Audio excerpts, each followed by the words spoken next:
Hi everyone, this is gonna be a very chill video with minimal b-roll, so feel free to grab a cup of coffee, tea or a glass of water and let's talk about books in translation. So it is August, or I hope that it still is by the time that I upload this video, and in the internet bookish world it means that it's Women in Translation Month. I first heard of this initiative in Twitter and I researched a little and the light is changing, so this is gonna be a fun challenge. Anyway, while I was trying to come up with the list of books to recommend, I realized that I have very little variety in this regard, meaning there's not a lot of books that I have read that are not originally written in English by women. So to compensate that, I've also come up with a list of books that I will be adding to my to-be read pile, and that will be the second part of the video. So let's get started. The first book that I want to recommend is The Memory Police by Yoko Ogawa, translated by Stephen Snyder and first published in 1994. Yoko Ogawa is a very prolific Japanese author, and she's published at least 50 works combining fiction and non-fiction. And in this book, she's telling the story of an unnamed island where things are constantly disappearing. There is no telling what's gonna disappear next, but there is this mysterious force that forces people to forgo any memory associated with these things. There is something really unique about the concept of disappearing in this book, because things continue to exist, but any feelings or memories associated with them are wiped out. So for these inhabitants, there is no hesitation in getting rid of these subjects, and there are no feelings or memories associated with them anymore. And it can be anything, it can be something super abstract or something super concrete. But as the story progresses and their memories keep fading away, there is something essential that is lost to human identity as well. So if you're in the mood for a slow-paced, reflective dystopia, then this is the book for you.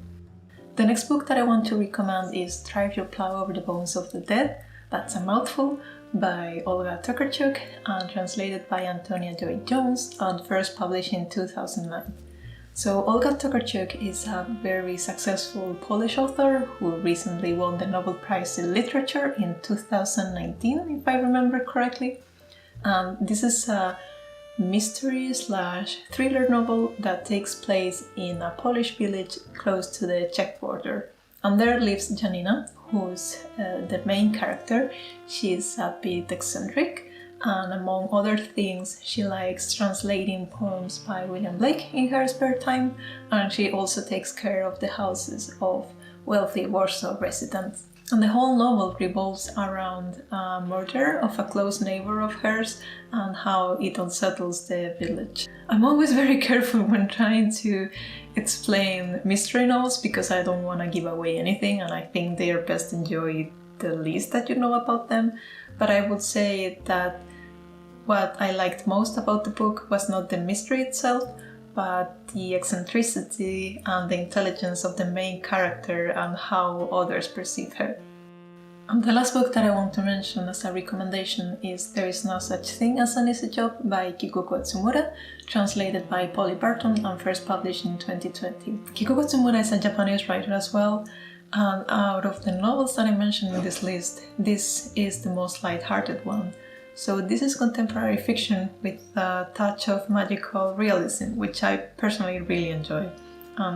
It's kind of like my comfort genre. I realized I read a lot of contemporary mixed with magical realism. Anyway, this book tells the story of a young woman dealing with burnout, and eventually she sets out to look for a new job, so she goes to the employment agency to find a job that meets her very specific criteria, namely that it is close to her home and that there is very little thinking involved. So her intention clearly is to avoid getting emotionally attached to the job or to her co-workers. And as a consequence of that, she ends up in some shady jobs and shady circumstances, but I personally really enjoyed her observations of office dynamics and work life in general. I think it was very relatable. And in any case, the point of the book is not whether she finds this perfect job or not, but the transformation that the main character goes through and what she learns about herself in the process. And yeah, I think there's only one book by her that's been translated so far, which is a shame. I would love to read more novels by this author in the future. And these are some of the books that I recently added to my to-be-read pile thanks to this initiative. I'm also gonna try to explain why I think they will be an interesting read and how I found them. First, I have Memories from Moscow to the Black Sea by Teffi and translated by Anne-Marie Jackson, Irina Steinberg, Robert Chandler and Elizabeth Chandler. So Teffi is a Russian writer, and I recently learned about this very famous Russian author thanks to the channel The Lamp in the Library. I will leave the link down below. This is one of her most well-known books. It's a non-fiction book, a memoir, where she talks about her experience during the last months that she lived in Russia and Ukraine before she was forced to live in exile.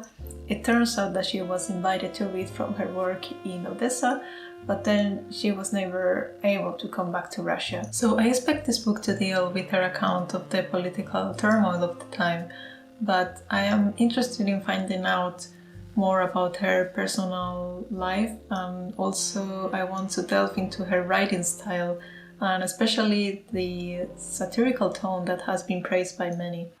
Then I have Things Remembered and Things Forgotten by Kyoko Nakajima, translated by Ginny, Takemori and I am Macdonald. Unfortunately, I cannot really remember how I found out about this book, but it's been in my TBR pile for a while and it's a new release, so I assumed that I heard about it when the publisher was doing some marketing for the release of this book. In any case, this is another contemporary fiction novel set in Tokyo, and it's a collection of short stories dealing with memory, which in my opinion is one of the most fascinating themes in literature. So this novel in particular emphasizes the contrast between wartime Tokyo and its modern culture nowadays. And there is this hint of magical realism that I really enjoy, as I mentioned before. So this sounds like a very interesting and probably also very sad read. And finally, I have Flights by Olga Tokarczuk, translated by Jennifer Croft. I have been meaning to pick up this book ever since I read REUPLOAD of the Bones of the Dead, but I've never gotten around it for some reason.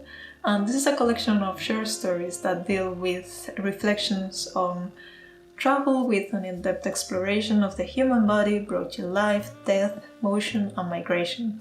I like how the book seems to revolve around the concept of being a traveler in a broad sense of the word, and that's also one of my favorite themes in literature. And reading the brief summaries of the stories, I think this is gonna be an eccentric and quirky read, so I would expect this book to surprise me in the way that these stories unravel. So these are my recommendations and some recent books that I rediscovered thanks to this initiative.